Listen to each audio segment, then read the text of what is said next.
নমস্কার বন্ধুরা, তো বর্ণাস লাইফস্টাইল চ্যানেলে আরও একবার অনেক অনেক স্বাগত তোমাদের সবাইকে। তো আশা করি তোমরা সবাই খুব ভালো আছো, আমিও ভীষণ ভালো আছি। তো তোমাদের সামনে চলে এলাম নতুন একটা ব্লগ নিয়ে। আজকে আমি কি করি না করি সারাদিন সেটাই তোমাদের সাথে শেয়ার করব। তো চলো তোমরা ভিডিওটা দেখো স্কিপ না করে। মা আর মেয়ে রেডি হয়ে বেরিয়ে পড়লাম মার্কেটে। এর আগের দিন মল থেকে অনেক কিছু কেনা হয়েছিল, কিন্তু সবজিটা কেনা হয়নি। তো সবজিটাই কিনতে যাচ্ছে আজকে মার্কেটে। আর দেখি কি কি কেনা যায়। যে বাড়িতে থাকে ওই বাড়ির থেকে মার্কেট বেশি একটা দূর না, তো খুব কাছেই বলতে পারো। তো আমার মেয়ে বললো যে কাছেই মার্কেট আছে, অত দূরে যেতে হবে না, আমরা হেঁটে হেঁটেই যাব। এই যে দেখছো, এই মাঠটা পেরোলেই মার্কেট। সামনে রাস্তার সামনেই সবজি নিয়ে বসে দোকান, ছোট্ট একটা দোকান। তো ওখান থেকেই নিয়ে আসবো আপাতত।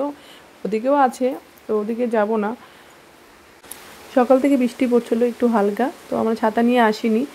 দেখছো আমরা চলে এলাম সবজি নিতে, এখান থেকেই নেব সবজি। তো সবজি কেনাকাটা হয়ে গেল। তো সবজি কিনে চলে এলাম এই দোকানটাতে। এই দোকানে ঘুগনি বিক্রি হচ্ছিল, প্রচুর ভিড় ছিল। এখান থেকে লোক খাওয়া দাওয়া করে যায়, ঘুগনি, রুটি, পরোটা সব কিছু বিক্রি করে এখান থেকে। তো আমরা পরোটা নিয়ে এলাম দোকান থেকে। তো চলে এলাম বাড়িতে। খাওয়া দাওয়া করে আমি তো লেগে পড়লাম কাজে, যেহেতু রান্না করতে হবে। তো আমি সব কেটে বেছে নিলাম আগে। দেখছো এটা শাক, মূলা শাক ছিল। তো সব কিছু কেটে বেছে রেডি করলাম, তো রান্না করব।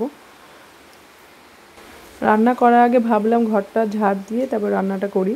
তো আমি এখন রান্নাঘরের দিকে যাচ্ছি, রান্না করব। বৃষ্টির দিন তোমাদের কার কার ভালো লাগে? আমার তো ভীষণ ভালো লাগে। আমার গরম একটুকুও ভালো লাগে না, ঠান্ডা ঠান্ডা ওয়েদার আমার খুব ভীষণ পছন্দ। তো মেয়ের আবদার আজকে ডিমের ঝোল খাবে, আর ভেন্ডি ভাজা করব। ভেন্ডি দিয়ে, গাজর দিয়ে, আলু দিয়ে ভাজা করব, আর মূলো শাক ভাজা। রান্না টান্না শেষ করে খাওয়া দাওয়া করে নিলাম। তো এখন বাকি কাজগুলো সব সেরে নেব। দুপুরে খাওয়া দাওয়া করে বাকি কাজগুলো সেরে ঘুমিয়ে পড়েছিলাম, ভিডিওটা কন্টিনিউ করতে পারিনি। তো সন্ধ্যার সময় মেয়ে বললো পায়েস খাবে, লুচি খাবে, সেই জন্য ওর জন্য পায়েসও বানিয়ে নিলাম। বলছি ক্ষীর করে পায়েসটা খাবে, ক্ষীর করে সুন্দর করে বানাবা। তো লুচিও ভেজে নিলাম, আর আমার এদিকে সব কমপ্লিটও হয়ে গেল। ভিডিওটা আমি এখানে শেষ করলাম বন্ধুরা। তো খুব তাড়াতাড়ি দেখা হচ্ছে তোমাদের সাথে নেক্সট ব্লগে। ততক্ষণ তোমরা সুস্থ থাকো, ভালো থাকো, টাটা।